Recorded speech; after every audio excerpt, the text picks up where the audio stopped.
Donc Père Bouvier, merci de nous recevoir. Je suis là donc, pour l'écho des paroissiens et puis cette interview passera aussi sur le site internet de la paroisse.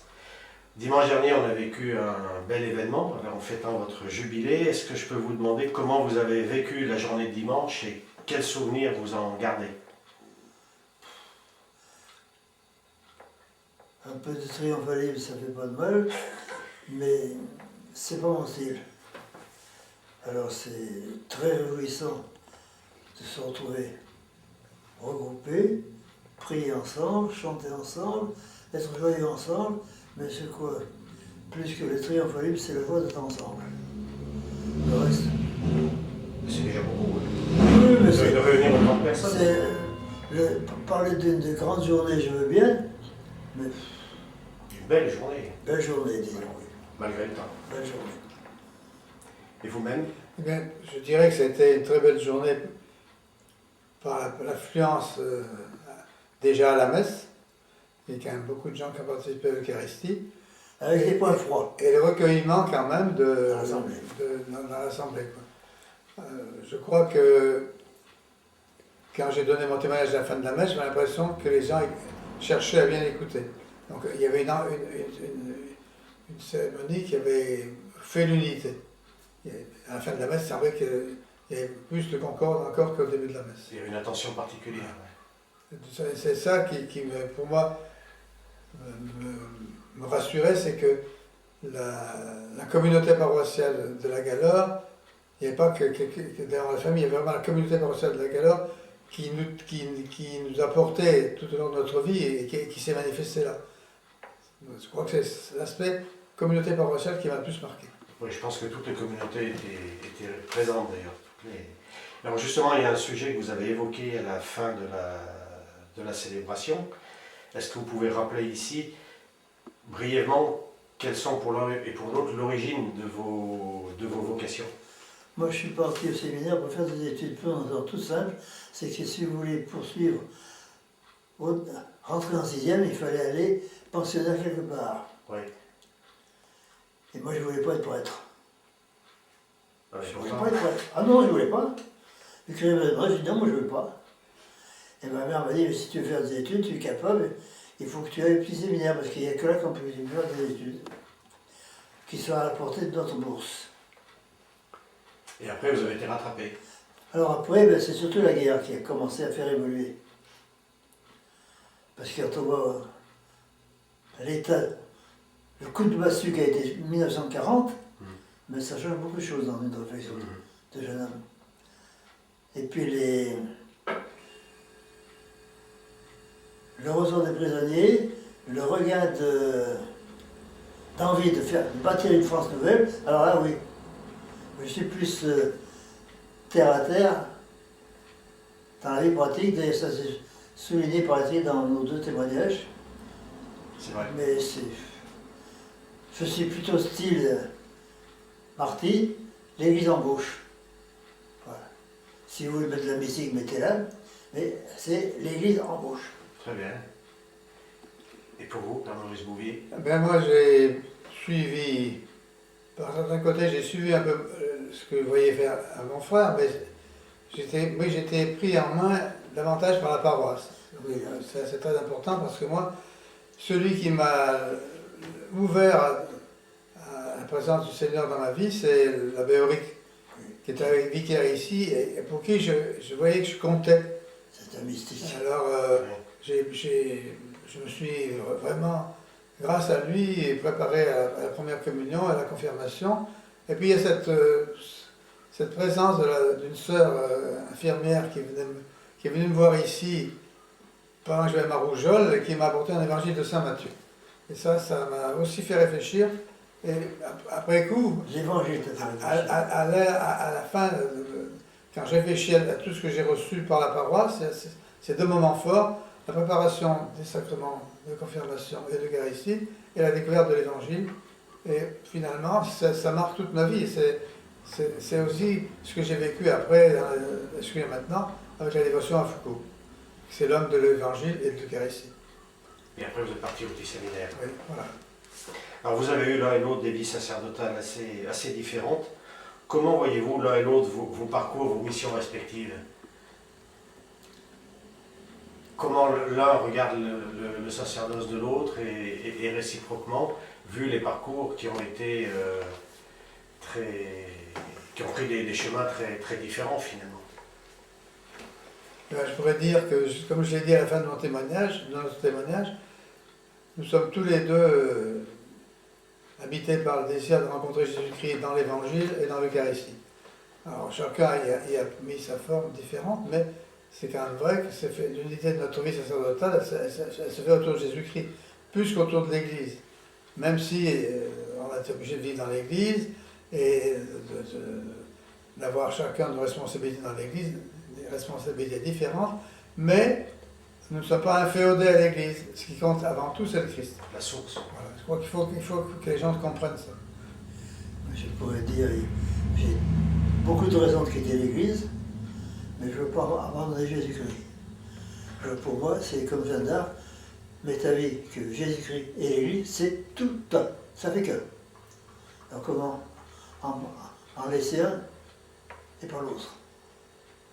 Lorsque vous vous rencontriez, quand vous étiez justement, quand vous aviez vos missions respectives, vous évoquiez l'un et l'autre vos missions pastorales? Pas tellement. Vous étiez respectueux du parcours de chacun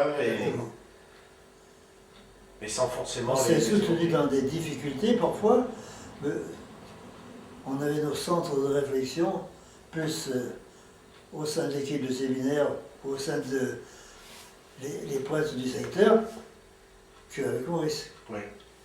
Oui. Et moi, le relais a été pris par la fraternité sacerdotale Jésus Caritas. Comme je l'avais dit quand j'ai fêté mes 50 ans de sacerdoce, mon oui à mon père spirituel qui m'a orienté vers Charles de Foucault a orienté ma vie aussi. Ça, c'était en 61. Donc, et c'est là que j'ai fait le mois de Nazareth, formation à la fraternité sacerdotale.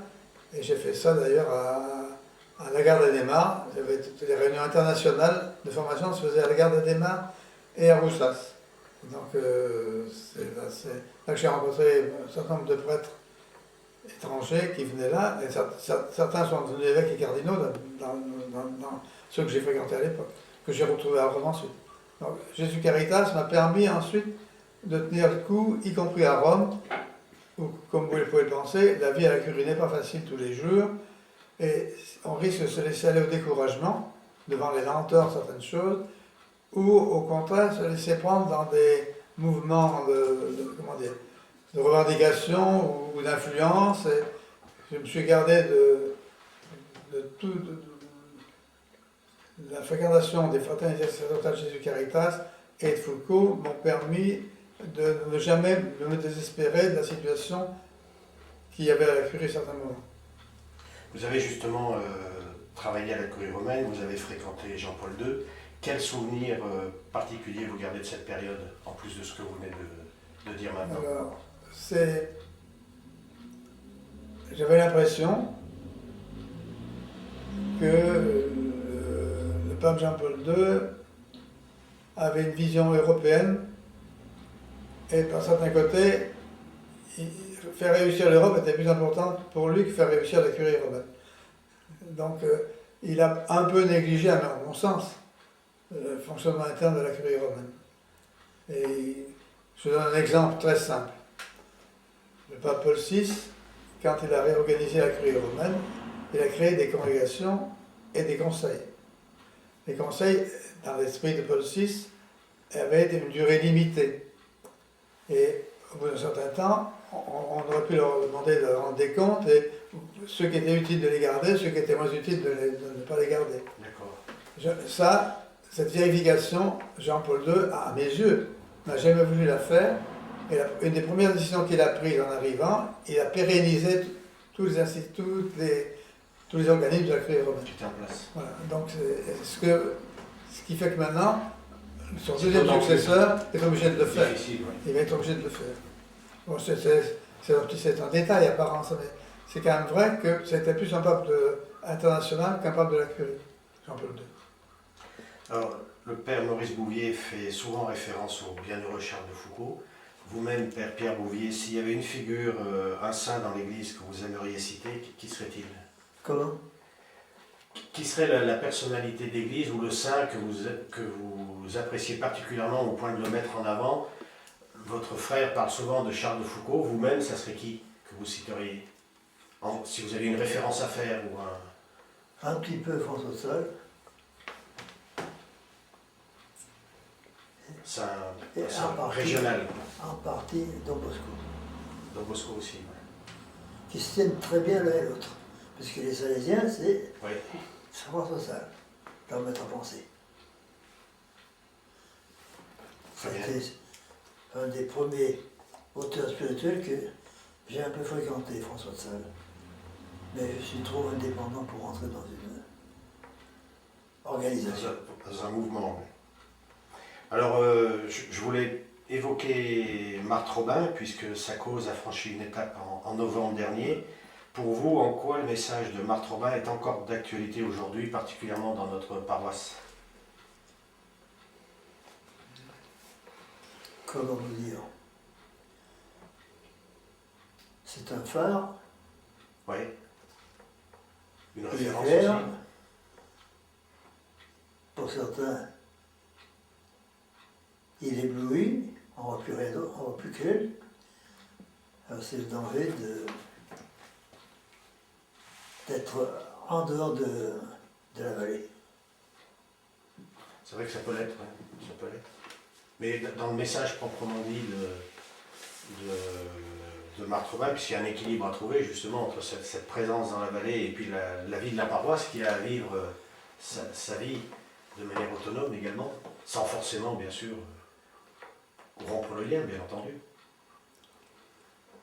Alors, la difficulté pour moi de parler de Marthe Robin, c'est que j'ai participé à l'enquête diocésaine, mais des choses que j'ai apprises en interrogeant des témoins dont je dois me garder de parler. Parce que si quelqu'un qui est plus que professionnel, c'est toujours promoteur de justice, plus que n'importe quel membre de la commission. Et tant que les procédures ne sont pas terminées, on est tenu au secret. Or, nous en sommes encore qu'aux vertus. Alors, évidemment, le fait qu'on ait reconnu les vertus donne plus de liberté d'appréciation. Mais ce que je voudrais avoir entre les mains, c'est la rédaction définitive de ce décret sur les vertus, rédaction à laquelle j'ai participé, puisqu'il m'a fallu traduire en latin le projet français proposé par le promoteur, par le postulateur, mais il peut y avoir des nuances qui ne seront pas retenues exactement dans la version définitive du décret. Or, tant que ce décret n'est pas définitif, signé du préfet de la congrégation pour les causes des saints, les aspects principaux de la vie de Marthe risquent d'avoir des nuances. Il n'y a qu'une chose sur laquelle on peut dire très fort, parce que c'est noté, c'est sa participation à la croix du Christ d'une façon qui s'apparente au stigmate. Je dis ça parce que je ne veux pas prendre une position définitive. Et aussi le courage qu'elle a eu à accepter la vie après ses épreuves de santé. C'est deux points très importants. Pour moi, ce point-là, sur ce courage, peut être imité, et c'est par ce point-là, le courage qui s'enracine dans la foi au Christ, qui peut être proposé comme aussi modèle à d'autres croyants. C'est par ce biais-là qu'on peut en faire une bienheureuse un jour. Parce que l'Église ne béatifie que des gens qui sont imitables. Sinon, ça n'a aucun intérêt.